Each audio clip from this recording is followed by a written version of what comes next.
Padahal banyak penyebar di masyarakat kan. Nah itu nggak dipakai oleh para ulama, ditinggalkan.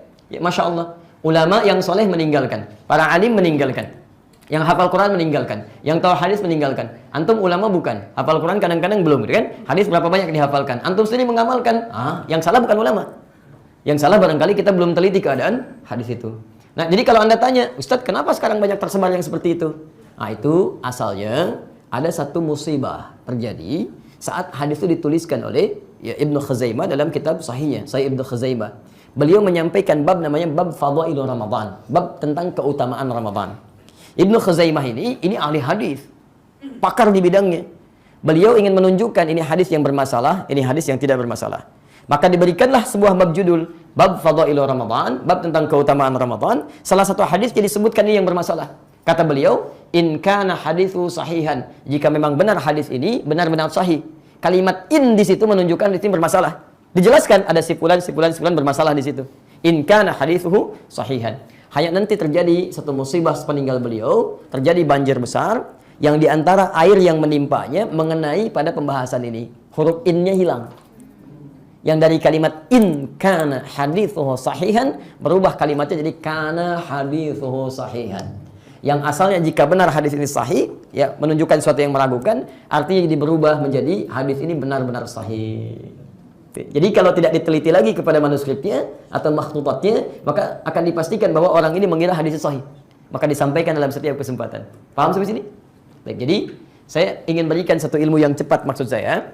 Tidak semua hadis-hadis yang sampai kepada kita itu bisa benar isinya, tapi juga ada yang bermasalah. Ada yang mungkar, ada juga yang kemudian yang matruk. Yang terakhir, bismillah. Saya berikan ilmu pertama dulu ya. Pernah dengar kalimat ini? Makan saat lapar, berhenti sebelum kenyang. Pernah dengar? Baik. Dari mana hadisnya? Baik, hadis yang ketiga ini itu masuk dalam golongan hadis M yang ketiga, namanya maudhu'. Maudhu'. Tadi mungkar, kemudian matruk, ketiga maudhu', atau dikenal dengan hadis palsu. Palsu itu maksudnya bukan hadis. Makanya Anda cari periwayatnya nggak akan ketemu, ya. Makan saat lapar, berhenti sebelum kenyang, silakan cari. Bahkan di kitab hadis palsu pun saking palsunya nggak akan ditemukan. Ya.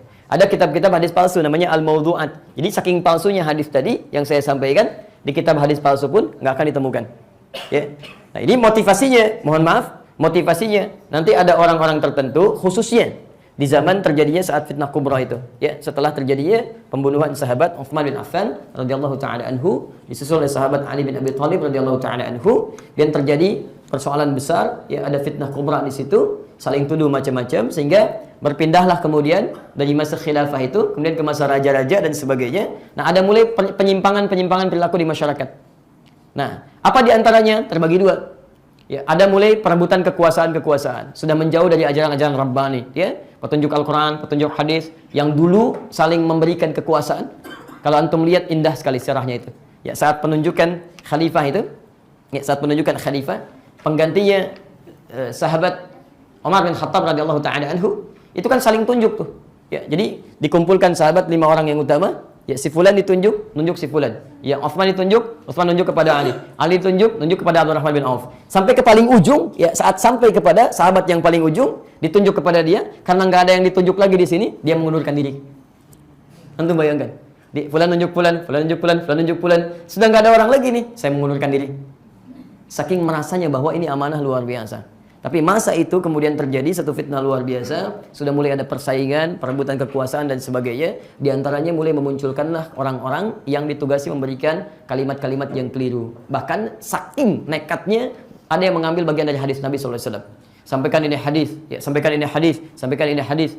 Pernah dengar kalimat ini? Maaf, al-mar'atu imaduddin, perempuan itu, ibu-ibu itu tiang agama. Pernah dengar?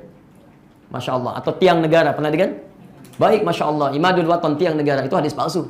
Di antara hadis palsu. Karena ada yang pernah didemo dari kalangan penguasa, ya, salah satunya kalangan perempuan-perempuan, maka disampaikanlah kalimat tadi untuk menenangkan mereka. Sampai banyak sekali. Ada yang pengen laku dalam urusan dunianya, ya, sampai tukang terong pun bikin hadis. Ya, ada bikin hadis itu tersebar sekali. Kalau antum belajar tentang riwayat ilmu hadis akan ditemukan. Ya, ma'u zamzama dawa'un likulli da'in. Air zam-zam itu obat dari segala penyakit. Yang sahih. Maka dituliskan kemudian, disebutkan dengan kalimat yang sama, terong obat segala penyakit. Ya, padahal kalimatnya keliru dan bukan bagian dari hadis. Jadi ada motif ekonomi, ada motif politik, dan tidak sedikit motif-motif untuk beribadah tapi ditempuh dengan cara yang salah. Makanya nanti Anda akan temukan kalimat-kalimat ajakan untuk menghidupkan amalan tertentu, kan? Kemudian entah itu di bulan Ramadan, entah itu di bulan Sya'ban, entah itu di bulan Rajab. Apa poinnya? Bagus, ingin mengajak orang meningkatkan ibadah. Cuman dia datang dengan hadis-hadis yang telah direkayasa dan bukan berasal dari Nabi Sallallahu Alaihi Wasallam. Itulah awal mulanya munculnya hadis palsu, sampai disebutkan pernah ada seorang mau dieksekusi. Ketika akan dieksekusi, ya karena hukumannya hukuman kematian, dikisas. Kalau dia memasukkan atas nama Nabi, kalau di hukum Islam ya, dan dia mengakui itu. Begitu mau dieksekusi ditanya, berapa hadis yang telah Anda palsukan? Masya Allah. Berapa jawabannya? Arba'ina alfan, 40.000 hadis. Palsu, baju dari satu orang. Maka Anda bisa bayangkan berapa banyak yang menyebar di sekitaran kita untuk saat ini. Ya kalau kita tidak ketahui dengan baik, maka resikonya tadi bisa salah dalam ya menunaikan ajaran syariat, bisa salah juga dalam memahami. Nah, 3 hal ini yang mau saya sampaikan disebut hadis yang nggak bisa diamalkan. Di luar ini itu masih bisa diamalkan. Jelas ya?